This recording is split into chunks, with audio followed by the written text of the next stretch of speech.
রতুয়া ২ নম্বর ব্লকের পুকুরিয়া উচ্চ বিদ্যালয় পুকুরিয়া থানার পুলিশের তরফে পরীক্ষার্থীদের উৎসাহ বাড়াতে গোলাপ ফুল সহ বিভিন্ন উপহার তুলে দিয়ে শুভেচ্ছা জানানো হয়। শান্তি শৃঙ্খলার মধ্য দিয়ে পরীক্ষা সম্পন্ন হয়। মুখে হাসি নিয়ে পরীক্ষার্থীরা পরীক্ষা কেন্দ্র থেকে বাইরে বেরিয়ে আসে। বিশেষ চাহিদা সম্পন্ন এক আনুমা খাতুন নামে পরীক্ষার্থীর জন্য যাবতীয় ব্যবস্থা করা হয়। অন্যদিকে দ্বিতীয় দিনের পরীক্ষা শেষে সংবাদ মাধ্যমের মুখোমুখি হয়ে রতুয়া ২ নম্বর ব্লক বিডিও শেখর শেরপা জানালেন, শান্তি শৃঙ্খলার মধ্য দিয়ে সুষ্ঠুভাবে দ্বিতীয় দিনের পরীক্ষা সম্পন্ন হয়েছে। দুজন পরীক্ষার্থী হাসপাতাল থেকে এদিন পরীক্ষা দিয়েছে। একজন ছাত্রী অন্তঃসত্ত্বা থাকায় সে হাসপাতাল থেকে পরীক্ষা দিয়েছে। অন্যজন পরীক্ষা চলাকালীন শারীরিক অসুস্থতা হয়ে যাওয়ায় তাকে হাসপাতাল থেকে পরীক্ষা দেওয়া হয়েছে।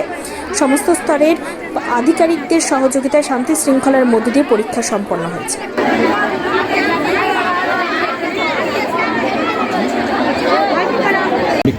আজকে আমার ভালো পুলিশ কি দিয়েছিল যখন পরীক্ষা দিতে এসেছিলে? গোলাপ ফুল দিল। আচ্ছা, এমনি সব রকম সাহায্য পুলিশ তরফ থেকে পেয়েছো? কোন স্কুলে পড়তো তুমি? কোন স্কুলের ছাত্রী? কোন স্কুল থেকে পড়ছো বলো? মির্জাপুর স্কুলে। হ্যাঁ, আমার মেয়ে এই কি জন্ম থেকে হ্যান্ডিক্যাপ ভাতা পাচ্ছে নাকি? মাথায় মানে পড়াশোনা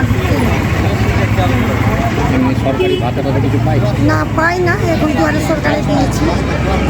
আজকে কি পুলিশ যখন আজকে পরীক্ষা কেন্দ্রে এলো, হ্যাঁ, পুলিশ কি দিল? ও একটা পেন দিল, চকলেট দিল।